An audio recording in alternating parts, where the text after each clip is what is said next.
So today is the day I'm finally going to get to plant some new clematis. I just got these two this year. This one is a multi-blue and she is ready to burst open any day now. And she gets between 8 to 10 feet tall.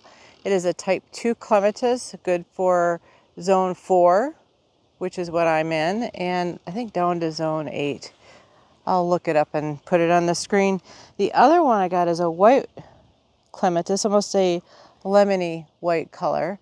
And this one is called Duchess of Edinburgh. So I'm going to flank the entrance of my bird cage with a clematis on each side. So I'd like to go over some helpful hints when you're planting clematis in the ground. The first thing I did is I had my holes were already prepared. I've already dug them. I've got my trellising system figured out. I am repurposing these trellises, which I got at Menards, from a different area of my yard. And then I soak. You want to completely soak the clematis, and I had submerged them completely in a bucket of water until all the air ran out. So now I'm ready to go. One of the challenges with planting clematis that are this big is that you tend to snap the vines when you put them in, when you try to relieve them from their trellising system that they came with. So I know that could happen. And when we go to plant these clematis, we are going to bury them at least 2 inches deeper than what you see in the pot. The reason we do that is if these vines snap, that they will actually branch out and create more vines. So it's actually a win-win. If I was really brave, I would just cut them off now and fully submerge them. But I'm so close to seeing blooms, I just can't do it. Let me know in the comments, would you be able to cut vines down when we're just ready to bloom? Oh, I'm interested how many of you would do it. Not me. It's just too close to the beautiful flowers that I know are coming on this multi-blue. So I'm going to take you in a little bit closer and you can watch me plant these. So stay tuned and we'll see if I snap these vines or not. I hope not. I am going to be backfilling today with some composted manure. I like planting a lot of my stuff in 100% composted manure. I just think that the plants do really well with it. The planting holes behind me are probably 18 inches deep. And you can see there's at least 12 inches, or if not more, of heavy clay. And under that, it goes into sand. So it's good clay and then sand. And clematis love clay soil. So it should be really good, especially because it's well drained underneath. Let's zoom in and see how I do. In this video, I'm using my handy dandy kneeling. It's a sit kneel bench, and I absolutely love it to cushion my knees, and I use it as a seat. I'll link it below. Here's wish me luck. Hopefully I don't snap them off. So I should show you how beautiful that bloom is coming. All right, let's do this. I almost think I should cut. Is it gonna let me pull it out? Ooh, don't break. Don't break. Ooh, that one came out. Okay. So it came out like that. Let's see if this one will come off. Oh, I'm so afraid. It's gonna snap it on me. Dang it. I can get my finger underneath there. Maybe I can get it off. Oh, please don't break. All right, I'm back. I had to go raid my kitchen drawer for a butter knife. Do you ever do that? You take your butter knives and stuff out of your house and then wonder why you're short? Try not to get hurt here. There we go. There we go. I just needed some leverage. All right. Let's see if this whole system comes unhooked and lets me slide it out. Well, this is going to be interesting. All right, so this is done. And I'm going to support it. It's always the tricky part. I'm going to support the vine with my hand and tip it upside down. Ooh, come on, baby. Come on. Come out of there. looks like these catches are on this, are supposed to come with it, and this one's just, oh no, see, that's what I didn't want to do. But oh, so it does look like it had a strap on it to help lift it, to avoid what I just got done doing. So the vines are kinked but not broke, so they may or may not be a problem, but I really don't want to have that extra plastic in the hole. So here I go.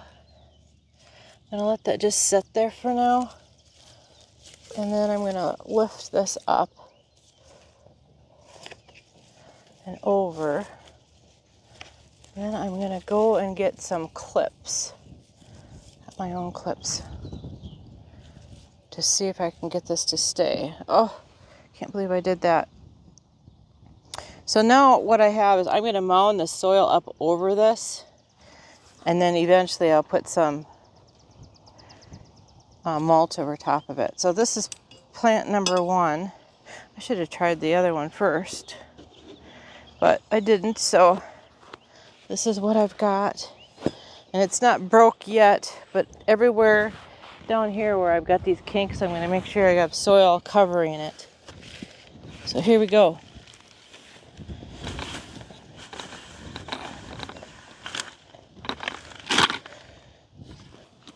I don't want to put extra weight on the vines either, so let's see if I can just gently kind of dig that out. Again, like I said, I'm going to leave it mounded. Okay. Whew. Well, that was interesting. And I've got the vines kind of setting here for right now. I am going to go lay this other one down. All right. Now I am on Clematis number 2. This one is the Duchess of Edinburgh, and you can see kind of it's a nice double with a white and then maybe the yellow throat. So I got smarter on the second one and I unlatched it. Hopefully you can see that okay. And so now I am going to coax it out with all the strapping on. Gee, imagine that. Look at how easy that worked when you did it the right way. So I think it wants me to leave the strapping in place. Even though I hate leaving plastic in the ground, I think I am going to do that. This one's much shorter, which is fine. It will get as tall as the other one. And now I'm just going to backfill it.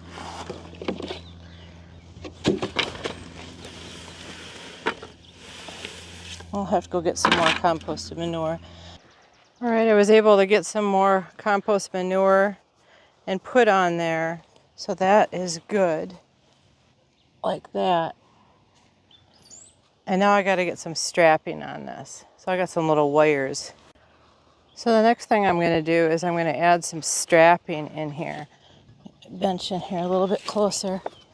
So this is that big bloom that I'm waiting for. That's going to look quite wonderful.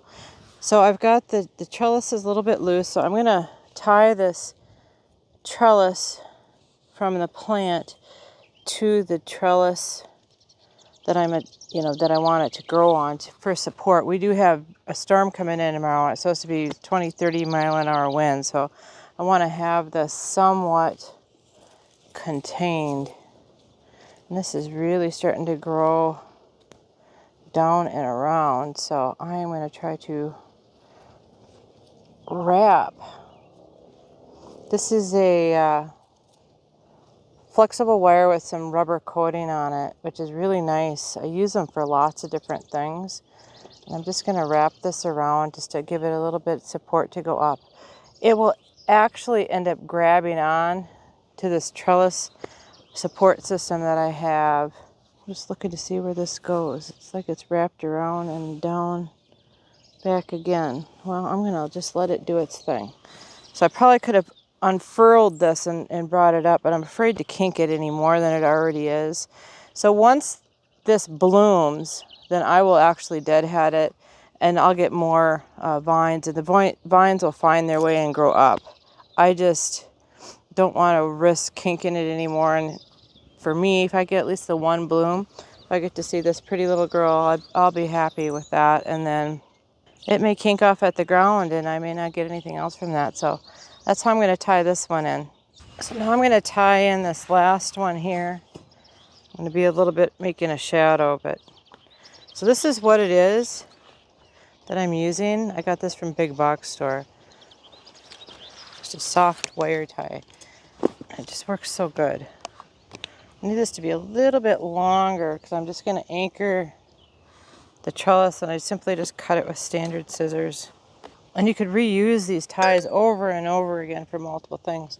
So I'm just going to grab onto the trellis, like I said, and tie it onto this one. And then eventually the vine will come up and do its thing. And it'll go up and out. So that will work really well. It almost looks like I could have had it a little bit closer to the trellis, but it'll be fine. These things get so big over time. The next thing that you're going to want to do is you're going to want to give it a good drink. Even though that I want to get the hot water out of the hose and not bake your plant. So now that the hot water is out of the hose, we're going to give it a good drink. And then I'm simply just going to add some mulch to this to keep this root cool. I could put a pot in front of it, and I might do that in the future. I could plant a small annual that would keep the root cool too, but I'm just going to use mulch, and that seems to work pretty good for me and all my other areas that I have it. You're going to want to keep your flowers watered well for the first, every day. I would water for a few seconds every day for the first week, and then every other day. Just keeping in mind the roots are really tight.